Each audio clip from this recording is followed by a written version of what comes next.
week,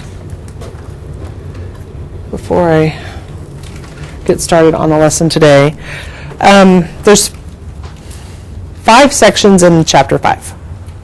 The first 4, actually 3 of the 4, 2, 3, and 4, are dealing with points of concurrency.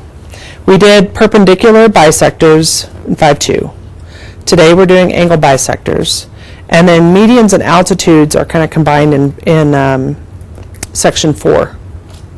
And then I've got a quiz planned for 5.1 through 5.4.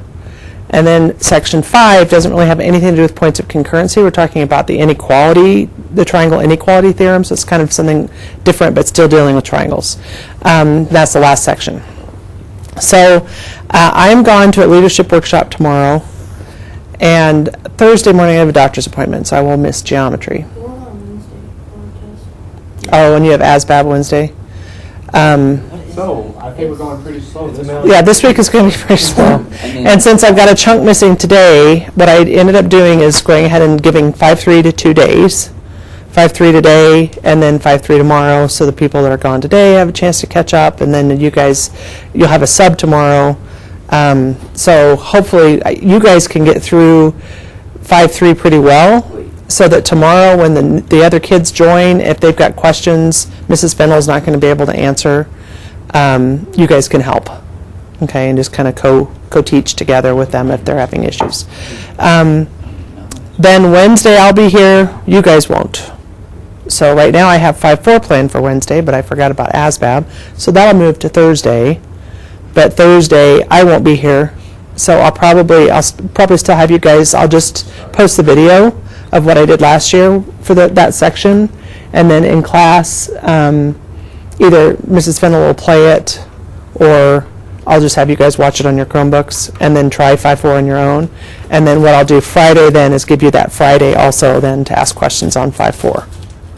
Okay, so we'll talk. We'll see what happens. How many of you are in one act? Well, choir will be gone too. Choir's gone that Monday? It's Tuesday, I think.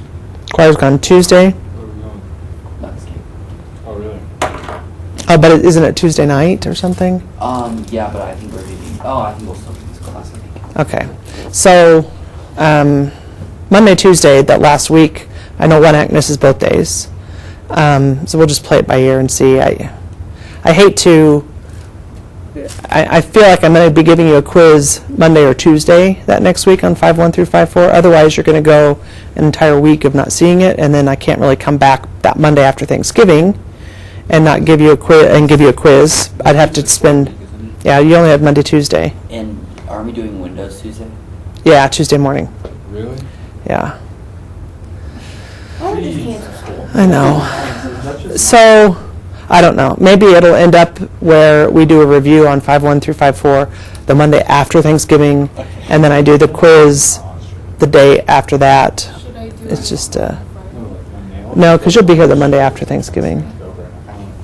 Okay, so let's talk about angle bisectors in a triangle and what an angle bisector is. If I draw this triangle. Well, first off, maybe I'll just start with an angle and bisect that angle. And that just means these two are equal, right, when I bisect an angle. Okay? Well, any point on this bisector, if I draw a perpendicular line to this side, any point along this line of the angle bisector, the perpendicular distance to the sides is always equal. So that's the thing that you need to know about angle bisectors. You know, if you guys have your sheets still that I gave you. Okay. Well, if you look, yeah, the angle bisector on the sheet is the second one, and it's a line that cuts the angle into 2 equal halves. What we create with a circumcenter. What we create with the point of concurrency of angle bisectors is called the circumcenter. So what was it for perpendicular bisectors? Or the incenter, sorry, for angle bisectors. What was it for perpendicular bisectors? What was that point of concurrency called? Circumcenter. And the circumcenter, if you remember with the angle at the perpendicular bisectors, if I take a circle and put it around that triangle, circumscribe it around the triangle, where each one of those vertices of the triangle touches the outside of the circle, the point that's the center of the circle is the circumcenter, and that point is equidistant to all the vertices. Well, this time we're doing angle bisectors, and so if I were to bisect this angle just by eye here into two equal angles, and I bisect this angle into two equal angles, and bisect this angle into two equal angles, that's what an angle bisector means. Where those come together, that's called the incenter. Okay? And what's interesting is with the perpendicular bisectors, that circumcenter, I could circumscribe the triangle with a circle, and that point, that circumcenter is the center of that circle. With the incenter, I will inscribe a circle, which means I'll put a circle inside the triangle, hitting the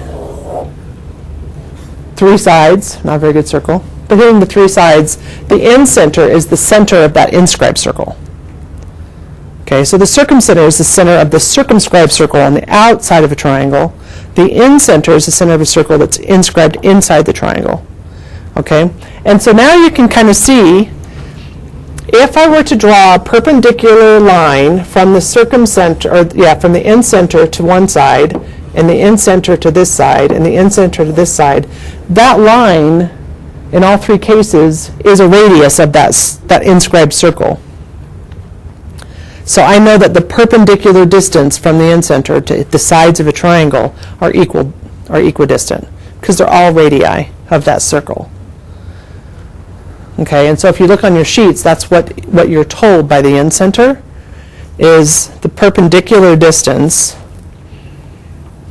The incenter is equidistant from each side of the triangle, but that distance from the incenter to the side of the triangle is the perpendicular distance.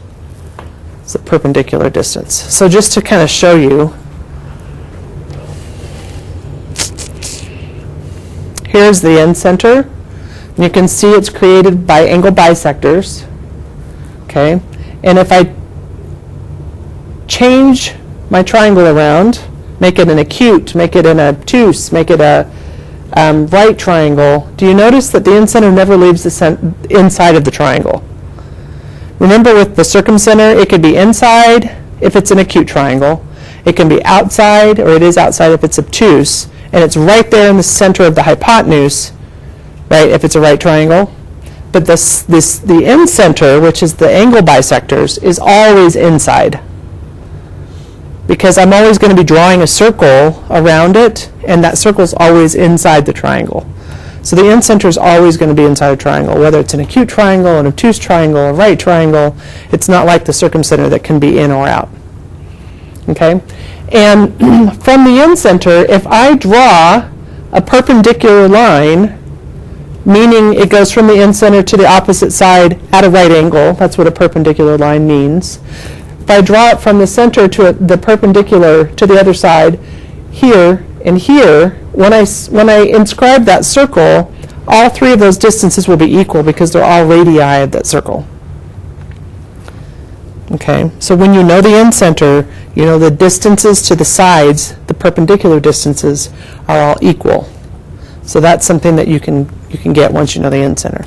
Now again, I'm not going to have you find incenters using coordinate geometry, because to create them you need angle bisectors, and how do you do it without a compass measuring exactly what the angle bisector is, right? So we don't really use distance when we're doing angle bisectors. We're actually using the angles. So you don't have a lot of coordinate geometry in this section. You just need to use those two pieces of information. The first one is, if you're on the angle bisector, the distance from any point to the perpendicular, that perpendicular distance to a side, those are equal. And then also, once you know the incenter, once you know what that point is, then the perpendicular distances to all sides of a triangle are equal. Okay, so that's really all you need. Should we go through the textbook check, or did everybody do well on that? You did okay? Any questions on that, or? Okay, so you'll have today and tomorrow to get CK12 and Big Ideas done. But again, you won't have help tomorrow, so I would encourage you today to get as much as you can done while you have me. And then I would hope tomorrow, if you've got classmates that aren't getting things, you'll have had a chance to go through it, and you can help explain when Mrs. Fennell can't. Is that fair? Yeah. Okay.